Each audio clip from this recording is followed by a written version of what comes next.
Je suis dans le domaine de la petite enfance depuis l'âge de 18 ans. Pour moi, j'ai cette fondation-là. J'ai quand même une bonne base solide où j'ai un sens d'appartenance à la communauté francophone, puis j'en suis fière. Une grosse fierté pour moi, en effet, c'est que malgré le fait que je suis avec un partenaire anglophone depuis l'âge de 18 ans, je pense que j'ai réussi quand même bien à garder mon français, à me tenir dans ma communauté francophone et à transmettre, selon mes capacités, la langue française et la culture francophone à mes enfants, à ma famille. D'un point de vue d'engagement, les meilleures pratiques pour soutenir la construction identitaire, ou en particulier, c'est vraiment le développement de l'identité culturelle. C'est vraiment d'être un bon modèle francophone pour les enfants, que ce soit dans un contexte familial ou un contexte professionnel, quand on est un bon modèle pour les enfants et qu'on appuie leur amour pour la langue et la culture, comme toute autre langue en effet, c'est là que la soif d'apprendre va s'éveiller chez les enfants. Et si je montre un amour pour ma langue et ma culture, les enfants vont vouloir l'apprendre eux aussi, mais surtout dans une atmosphère de confiance, où ils ne sont pas critiqués, où ils peuvent l'apprendre de façon naturelle, comme un bébé apprend une langue pour une première fois. Bien, tout enfant qui est exposé, que ce soit leur première langue, le français, que ce soit une langue seconde, je pense que c'est important d'être un bon modèle pour eux et de leur donner quand même, de créer pour eux un espace de confiance où ils peuvent sentir un sens d'appartenance à cette langue et cette culture. En tant que professionnelle ou en tant que maman, en effet, ça veut dire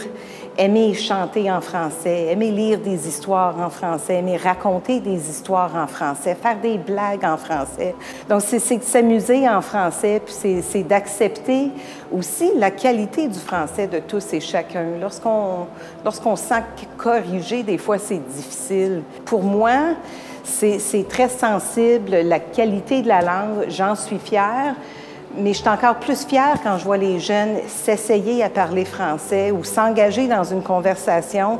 Puis pour moi, une pratique gagnante, c'est de ne pas interrompre et corriger à tous les deux mots pour qu'ils puissent être fluides quand même dans leur conversation et s'exprimer de façon ouverte et de façon naturelle. Dans le jeu, c'est la même chose, c'est de jouer avec les enfants. Si c'est l'apprentissage d'une deuxième langue, c'est de leur donner le vocabulaire comme on ferait avec un enfant qui apprend une langue pour une première fois. Les enfants, dans un contexte social, dans un contexte culturel, ils ne choisissent pas de vivre en français.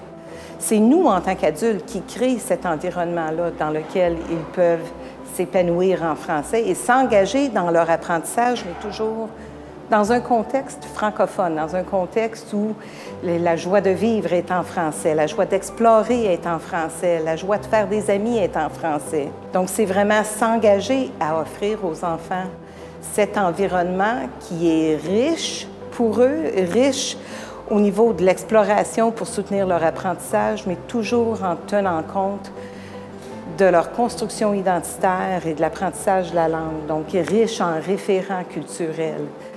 Soutenez les enfants à avoir du plaisir en français, pour moi, est là la clé à l'engagement, à l'apprentissage de la langue et de la culture.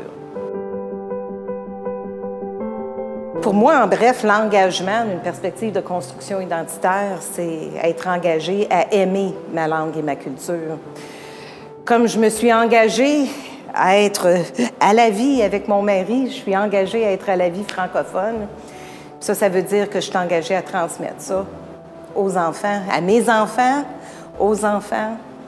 C'est mon devoir pour la survie et la vitalité des communautés francophones que j'adore.